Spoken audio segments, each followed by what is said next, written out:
సంవత్సరాల తరబడి ఎన్ని మందులు వాడినా మీ మోకాల నొప్పులు తగ్గట్లేదా? ప్రాణ పెయిన్ క్లినిక్ లో అత్యాధునిక చికిత్స. అతివేగం ప్రమాదకరమని పదే పదే ట్రాఫిక్ అధికారులు చెబుతున్నా కానీ కొందరు మాత్రం అస్సలు పట్టించుకోవడం లేదు. ఫలితంగా వేగంగా వెళ్లే వారి ప్రాణాలతో పాటు ఇతరుల ప్రాణాలు కూడా ప్రమాదంలో పడుతున్నాయి.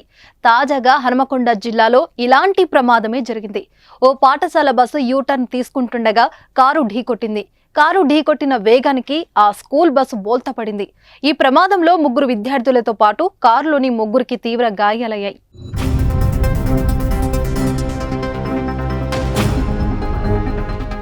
హనుమకొండ జిల్లా కమలాపూర్లో పెను ప్రమాదం తప్పింది. 30 మంది విద్యార్థులతో కలిసి వెళ్తున్న ఓ స్కూల్ బస్సు బోల్తపడింది.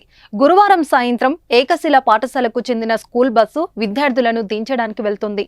ఈ క్రమంలో కమలాపూర్ మండల కేంద్రంలో ప్రధాన రహదారిపై యూటర్న్ తీసుకోవాల్సి ఉంటుంది. అదే సమయంలో వెనుక నుంచి వేగంగా దూసుకొచ్చిన ఓ కారు స్కూల్ బస్సును బలంగా ఢీకొట్టింది. దీంతో అదుపు తప్పిన బస్సు బోల్తపడింది. ప్రమాద సమయంలో అక్కడే ఉన్న ఓ వ్యక్తి వెంటనే బస్సు ముందు వైపు ఉన్న అద్దాలు పగలగొట్టడానికి ప్రయత్నించాడు. ఇందులో బస్సు కిటికీల నుంచి దూకిన 2 విద్యార్థులు అతనికి సహాయం చేయడంతో అద్దం వచ్చేసింది. దీంతో అందులో విద్యార్థులు ఒక్కొక్కరిగా బయటకు వచ్చేశారు. 3 విద్యార్థులు స్వల్ప గాయాలవగా మిగిలిన వారంతా క్షేమంగా బయటపడ్డారు. కారులో ప్రయాణిస్తున్న 3కి తీవ్ర గాయాలయ్యాయి. ప్రమాద సమయంలో బస్సులో 30 మంది విద్యార్థులున్నారు. ఇదంతా అక్కడ ఓ షాప్ లో ఉన్న సీసీటీవీ కెమెరాలో రికార్డైంది. ప్రస్తుతం ఇది సోషల్ మీడియాలో వైరల్ అయింది.